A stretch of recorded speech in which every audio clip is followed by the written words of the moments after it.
Hello and welcome to Wallas Toy Reviews, where I, Wallace the Polish Toy Guy, talk about toys, figures and model kits from all over the world and time that catch my interest.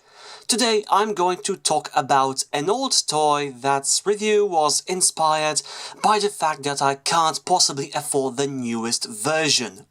I'm talking about Transformers' masterpiece Beast Wars Megatron, whose newest pictures in color were released recently, and that toy is gorgeous, but it also costs over $350, which is, from my point of view, a terrifying price tag, and I can't believe at this point that I will be ever able to afford it for retail price, which will probably spike up a lot in short time.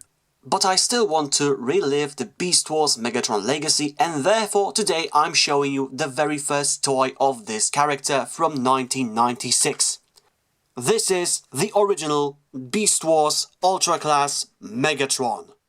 I think I really should pay more attention to Beast Wars toys here, because despite the fact that the earlier ones are 22 years old at this point, they are still amazing and not only nostalgic but sometimes also really cleverly designed. And the one you see in front of you right now is one of the examples of what I like from this series. But my opinion might be slightly biased by the fact that this was the last thing I bought with the money I received as a gift from my first communion. So that's a possibility, but I think Megatron defends on his own quite well. This is a T-Rex, as you can see, and a big T-Rex. At the time of release, this was one of the bigger Beast Wars toys, the Ultra Class, and this toy is nearly a foot long from tip of the nose to tip of the tail. So in hands, it's great, and as you can see, it represents the newer approach to how T-Rexes walk, which is a stark contrast to what Generation 1 Grimlock represented with himself, and I really like the color scheme, which we will probably never know whether it's accurate or not, because you can only work with bones, so unless we start recreating things from the DNA, this might be plausible.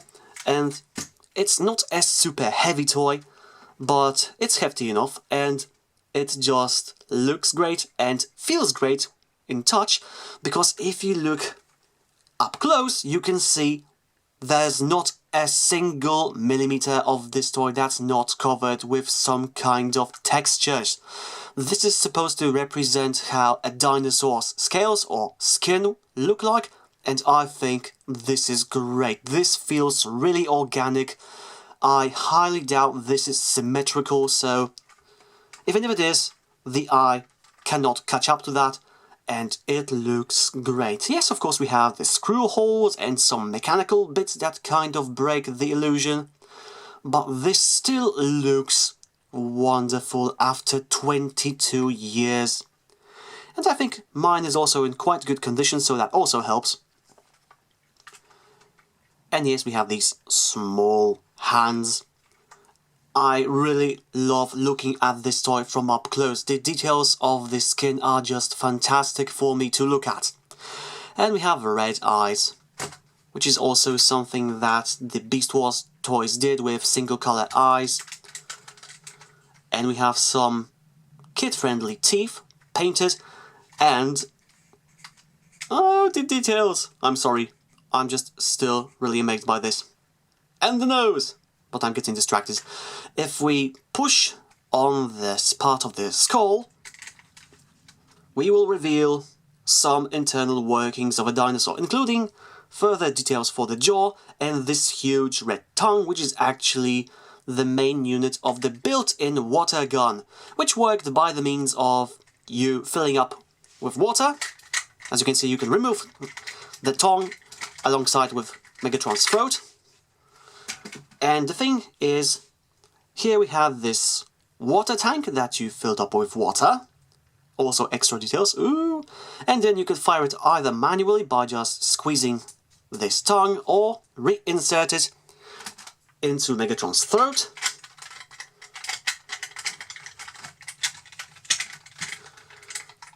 Which is sometimes easier to do than the other times. And as you can see, I stopped trying to fit this back in because some part of my brain decided to try to show you how the water gun works, hoping that it will be still functional after 22 years. The thing is, it's not, and if you've seen the plastic on the cap to be quite yellowish, yes, at the time I did not consider that this might mean it's going to break apart with the next contact with water, which I just engaged, so the plug started to fall apart and auto-seal in place. So yes, now I'm stuck with a non-functional water gun, which I'm actually not all that surprised by, and I'm also not all that moved by. I mean, this shows that you are not supposed to leave water in this toy unless you want to play with it quite frequently, and I think the last time I used this feature was some, I don't know, 17 years ago, and I'm not sure if I left the water out 17 years ago, so yeah, this gets slightly corroded with time, so pay attention if you want to have your piece in pristine condition. Honestly, I don't mind. I think it's going to be easy to replace if I ever decide, but since the water gun is busted and that's not a feature I like about this toy the most, I suppose, rest in peace Megatron's water gun. You served your purpose well back in the days, and now you still showcase the newer generations what the old Transformer toys were capable of. So that happened, not really bothered by that. Like I said, I liked the water gun feature when I was younger, but now I actually kind of don't like it. The feature itself is fine, but the fact that it is sort of spring-loaded means that you can't keep the jaws apart. And as a collector who wants to put my toys in cool poses, this would be a really nice feature. Probably even better than having a functioning water gun inside. But I improvise sometimes, and sometimes it works. Aside from really cool looks, what else you can do in this mode? You can move it a bit. So we have these ball-jointed shoulders, quite tiny, but nicely detailed. You can also swivel the head side to side, thanks to the transformation, though that may look a bit awkward. And you can also move the feet a bit, if you want, with the lower leg, and this. But that's about it. So, like with many Beast Wars toys, the action was mostly reserved for the robot mode, and the Beast mode was designed to mostly look like the beast the toy was supposed to transform into. Though Megatron had one more attack feature aside from the water gun. If you look at his hips, you can see that these panels are separate from the rest of the body, and what you can do with this is you can pull these out and lower them on these nice ratchets, and repeat it on this side as well, to reveal these interesting missile launchers that you release by pressing this button. It works. That's nice. Quite nice. And it reveals the innards of the toy. Yeah, no more question if that's a robot in disguise or not, though this looks quite nice, and the missiles are interestingly shaped. I have to say, very few missiles from other toys I have in my collection look like this, so that's nice. Whether this is some kind of Sailor Moon tribute, or is it just designed to look like a sort of rebel insignia, I don't know. Still, interesting shape. So with that said, let's start Beast Mode comparisons. First, let's go with Grimlock from Generation 1, who in his masterpiece version shows how it was done in the old days, though you can pose him like Megatron if you want without any problems. And here we have the newest iteration of Grimlock, the Power of the Primes version, which is sort of a mix between the two of them, but I'm not sure.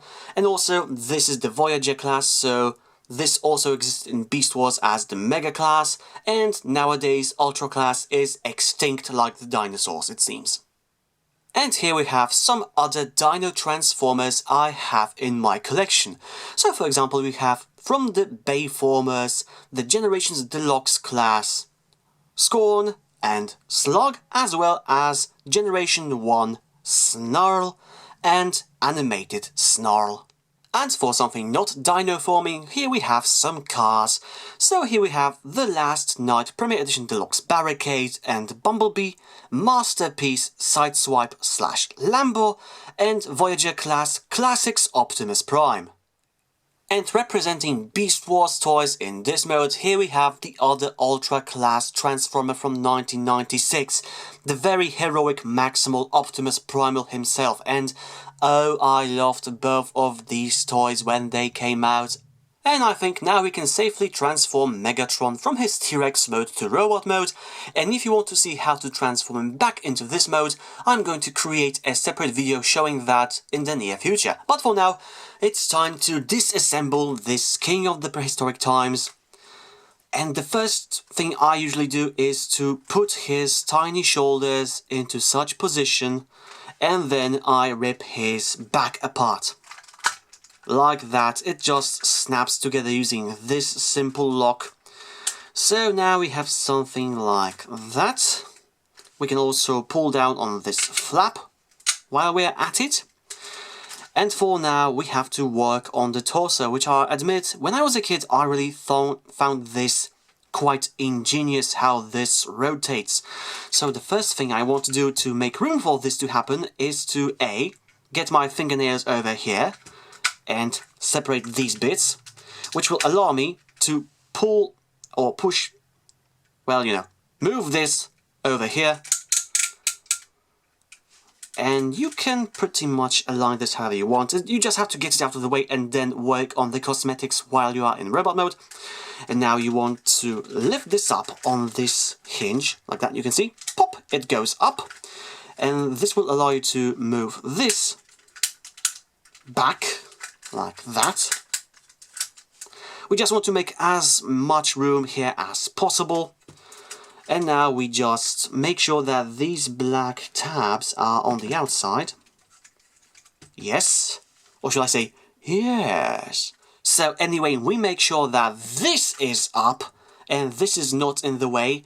And then we rotate the whole upper body of the robot some 90 degrees. Like that. We then pull out the head from inside the chest, or you can do it earlier if you want, until it locks into place. Like this, we rotate the head while we are at it, and now we can drop this down, make sure that these bits are now pressed in, and now we can lay this down, pull the legs back, and deploy the heels behind the rear claws, rotate this 180 degrees, straighten up the legs, lower this down a bit to make further room, push these wings back so they are closer to the flap, and now when everything is aligned we can lock the chest in by pushing it down. And there are two locks sticking out from behind this black piece that lock into these slots. And once they are in, they are sitting in nicely. And unless you pester them a lot, they will stay in place. And now it's time for final adjustments. Let's start with the hip missile launchers, which you can treat however you want, I think. I prefer to keep mine at an angle facing just a bit downwards, but not entirely, but you can do whatever you want. Also, push them in or push them out, your choice. Now let's go to the head arm and lower it down to such a position it's now in robot mode, and so will be the tail arm in a second. We just have to rotate it 180 degrees and pull it down at the shoulder and a bit at the elbow, and you can extend it or collapse it any way you want. I prefer to keep it collapsed like that and just click it into position. So I have something like this. My aim is to just keep it a bit apart from the hip missile launchers so they do not trigger the missiles on their own. And the final thing we have to do is to open up the mask to reveal Megatron's main head, and with that little tweak done, Megatron is now in his full robot mode. Yes. And here is Megatron II in his full robotic glory, and I have to say that is one interesting looking robot mode. There's something quite eye-catching about the fact he has a dinosaur head for one arm, dinosaur tail for another, and dinosaur feet. And some other things that will be shown once we rotate him, but definitely at around 18 centimeters this is a nice, interesting looking robot mode, which is also quite clean, all things considered. If you look on the back, you can see that yes, he has these large dinosaur skin wings, with a bit of dinosaur tiny hands, but all things considered, this is still clean, no other kibble that would affect his posability, or that would change his center of weight, which is good, and this kind of does remind me of Generation 1 Grimlock, and that's an idea I always like to pop in my head. And also from the profile, he doesn't look all that bad, I have to say.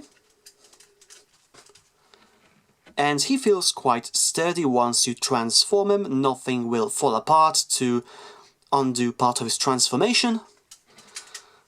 Although out of the two leaders of the Beast Wars conflict, I do think he is slightly less humanoid with all these dinosaur bits, which are interesting in part of his design that make him interesting, but still, not everyone will appreciate it. And with that said, let's take a closer look at some of his details, because they are very nice and very recognizable even after all these years, starting with his chest, which is really great. It has smooth lines and curves, but is still very robotic, and I swear it looks almost like he has a mask or a face in the front of his chest, along with his very characteristic teeth details over here. These vents are nice. I like how shiny this is.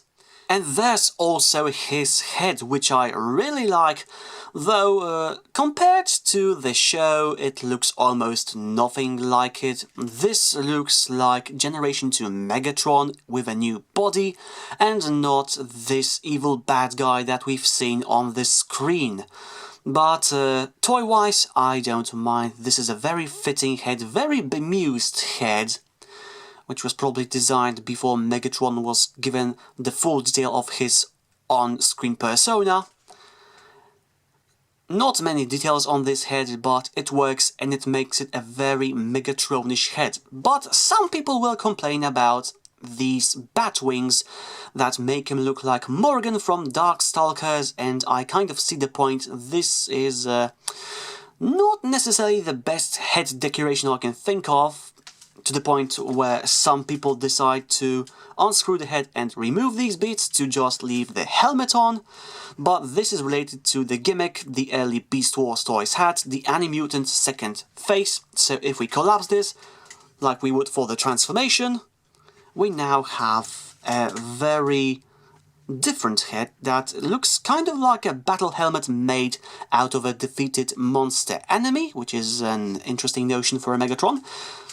But we can see holes for his eyes, so yeah, this is definitely not necessarily a mutant head, but more like a battle helmet, and I like it, even if I do prefer to keep this split apart to look at the normal face. And no, with such a head design, there's no room for light piping, so don't even try to look for it. And we also have some nice details on the hip area, which do match up the chest, and I especially like these inner details on the inside of the hip missile launchers that kind of remind me of security flaps for inner set of micro missile silos. It kind of does look like that. And we also have this interesting design for the heels, and I admit, a transformer with such pronounced heels may be odd at first, but you grow to like these with time, at least my example so says. Now, the main issue I have with this toy's design in terms of aesthetics is that there's no paint here, and all of these gorgeous details vanish without proper light source. So you see, I just take my hand over the toy and it's already going missing. So yes, you can't appreciate these without light. Future releases of that toy, at least relatively, do take care of this, I think. But the first toy, yes, you need very good light source to fully appreciate what this toy offers sculpture-wise. Now let's look at the gimmicks. And for me, the very first useful gimmick that is pretty much unofficial is how useful these wings are for grabbing the toy. You just take one wing, grab it with your hands, and now you don't have to grab the toy by its waist. And I find it very useful for showcasing this toy. Okay, this silly gimmick aside, we've already seen the head, which, like I said, in this mode, you really don't care for the water gun. If you're my age, you just want to find a way to keep this apart. So if you see this open in the preview picture, that's because probably I used a ton of tape that can't be seen from this angle to keep it apart. And then there's the other gimmick on the other arm, which I honestly do not like all that much, because while the idea is quite nice, especially for a kid, the execution never really worked for me, even when I was younger. Even if I can acknowledge that this is a very nice addition for this character's TV CGI model. So the idea is that you open this claw, extend it, and now you have a battle claw which you can extend and collapse and grab your heroic opponents with. And this might be fun on paper, but the way it was designed is not really good in my opinion, because I admit this could kind of work like a lance with this length, but look at how this is supposed to work. You see, this little trigger has to be pushed in to collapse the arm, to open up the claw, and released to make the springs inside push it forward to grab the enemy. Now, in theory, this is a neat idea, especially that you can collapse it manually, and after 22 years, the gears inside of mine show no tendency to start to fall apart, which is great. Rest in peace, water gun. However, grabbing this trigger is not easy, because you think this is the point where you want to put your index finger on, and here's your thumb, and you can try to grab it, but as you can see, there's not enough room for this to fully collapse, and also it's just not very handy. Even as a kid, I never could find a good way to grab this, push it in to make this come back all the way, as you can see. Just not enough room for my fingers to work as good neighbors with this humongous piece of Tyrannosaurus tail. So I like the idea, but the execution, not really.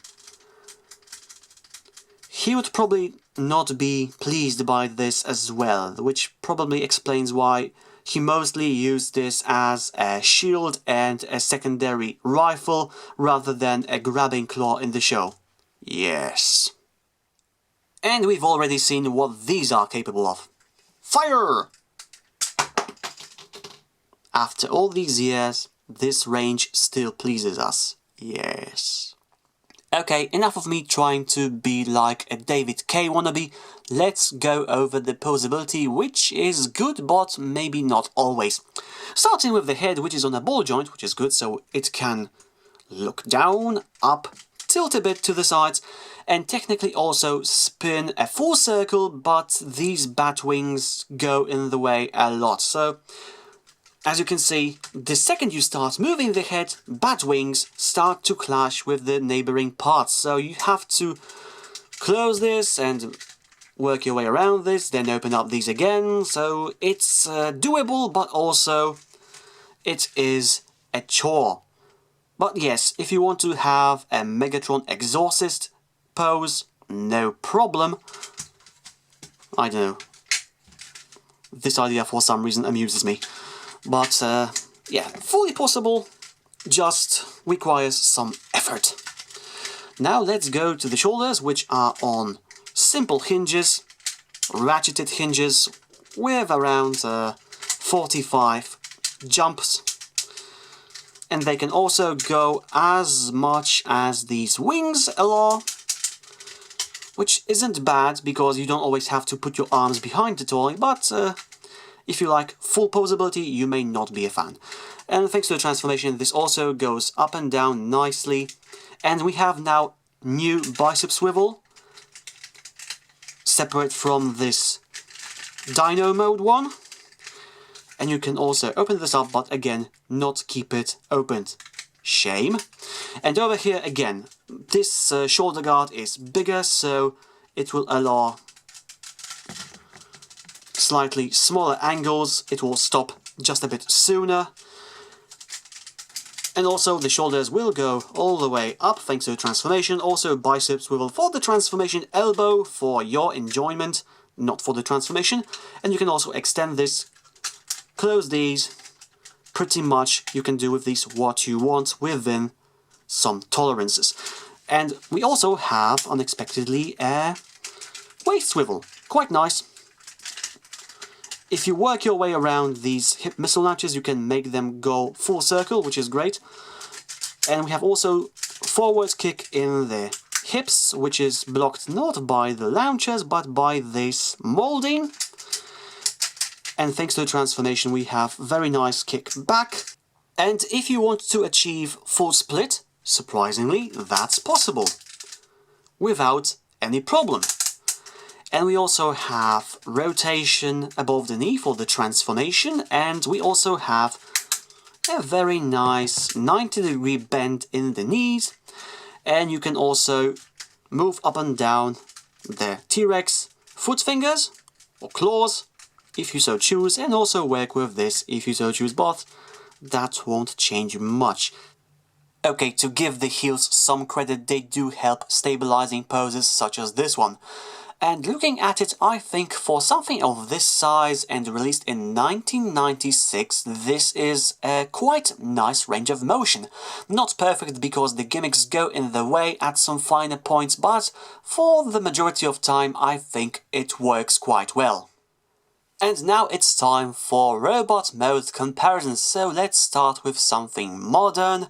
So here we have Leader Class, Combiner Wars Ultra Magnus, Deluxe Class, Titan's Return, Skull Smasher and Studio Series Bumblebee, Voyager Class, Premier Edition, Last Night Megatron. And now we go back to the past with Beast Wars toys. So here we have Deluxe Class Tarantulas, Deluxe Class Waspinator and Fuser Basic Class Quick Strike.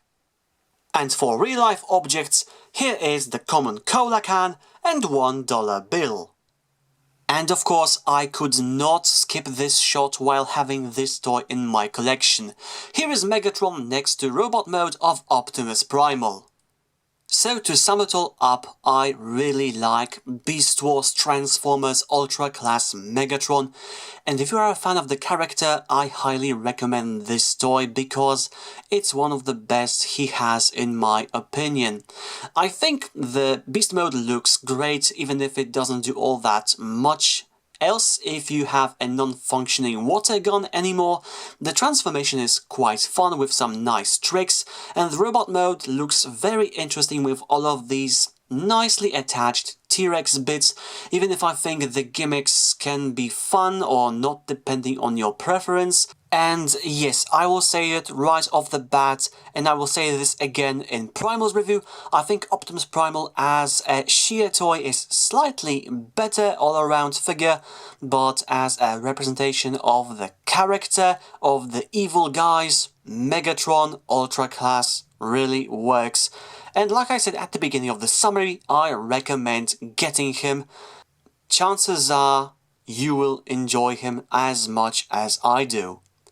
And that's all for this video review. I will be back with the next one soon, and until then, stay well. Polish Toy Guy signing out.